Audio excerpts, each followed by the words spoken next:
This is the Dzogchen Sunday Lama Jigme Gyatso of the Buddha Joy Meditation School. Welcome to Meditate Like a Jedi. This morning, let us explore Serenity, the fifth enlightenment factor, followed by group meditation.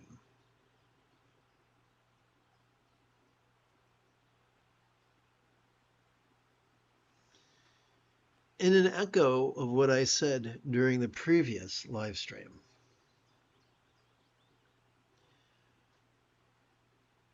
as a very miserable neurodivergent with CPTSD, I hoped that if I meditated really hard and became a Buddha, I would be serene. Imagine my surprise when in my studies I learned that serenity was a prerequisite to enlightenment.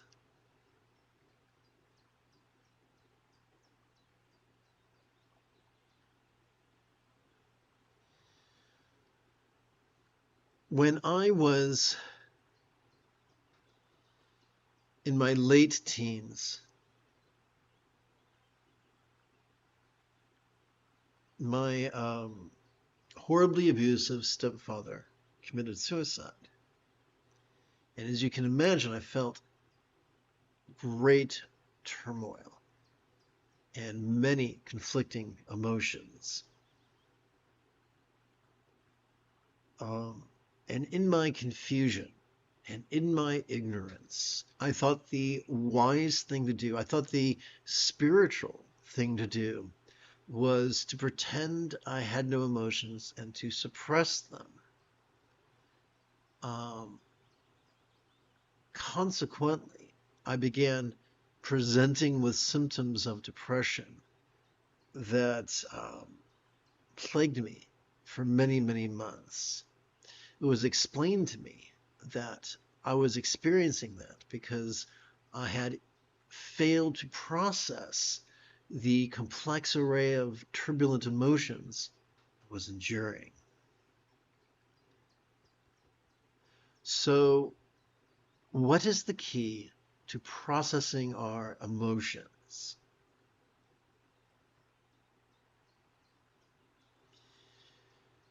All complex life forms, on this planet have evolved an autonomic nervous system.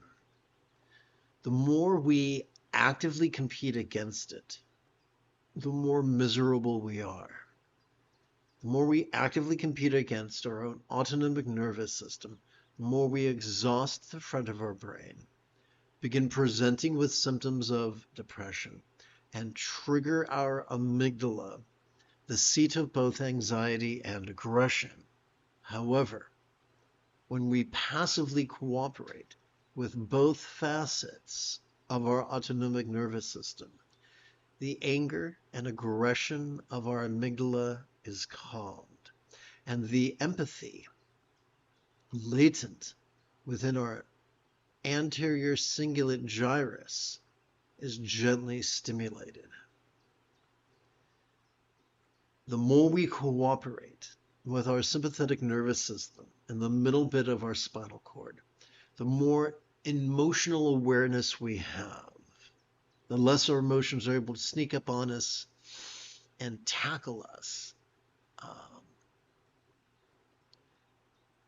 The more we cooperate with the parasympathetic nervous system located divided between the tippy top and the very bottom of that same spinal cord, the more we're able to physically relax and mentally release to such a degree that which we noticed during our previous inhalation could fleetingly feel less stressful, less permanent, less defining, and even as non-graspable as a vast empty void. Any good English teacher will remind us that a simile is only as useful as it is relatable. What is a real-world example of a non-graspable vast empty void? How about the illusion of the infinite azure sky on a bright and beautiful cloudless morn, which although could look tantalizing to the eye, could feel non-graspable to the hand. So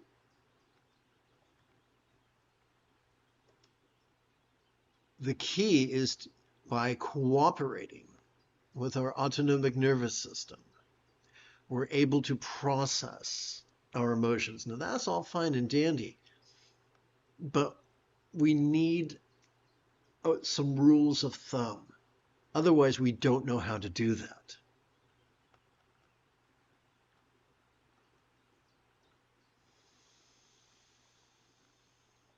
The most efficient way for us to practice mindfulness is for us to silently and mentally recite the demonstrative pronoun this every time we feel our body inhale.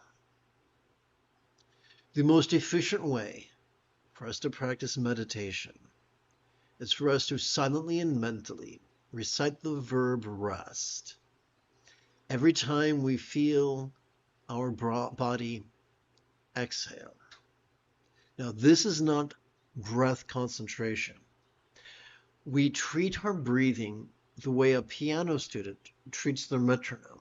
They're not focused on the metronome. No, they're focused on the posture and the keyboard and the notes on the page. But they have a peripheral, passive awareness of the metronome.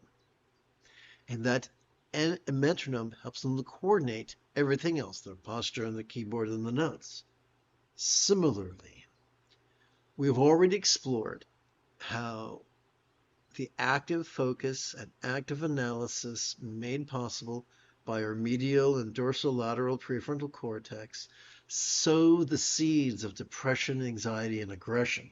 However, we've also learned that every time we inhale, we're already wired to automatically access the middle bit of our spinal cord, known as the nexus of our sympathetic nervous system, that makes it possible for us to notice in a very special way, for us to vulnerably, passively, viscerally, randomly, and fleetingly notice all mind's antics, perceptions, emotions, intentions, cognitions, recollections, and imaginings, all of them, from the external to the internal, from the physical to the mental, from the pleasurable to the painful, from the interesting to the boring, from the glorious to the grotesque.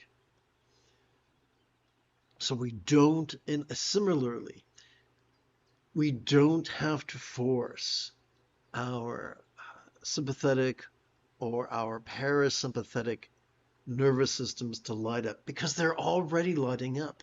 They are hardwired to react. All we have to do is make the conscious decision to stop fighting against them and begin passively cooperating with them. That's why we play with the word this. That's why we play with the word rest, to remind our intention that we are not trying to follow the patriarchal ideal of being rigid, fearful, superstitious, controlling, elitist, cryptic, competitive, and cruel. Instead, we're trying to relax into the matriarchal ideal of being flexible, loving, rational, laid back, egalitarian, lucid, cooperative, and kind. And that is the nuts and bolts rule of thumb for us to be for us to savor the serenity that is our birthright.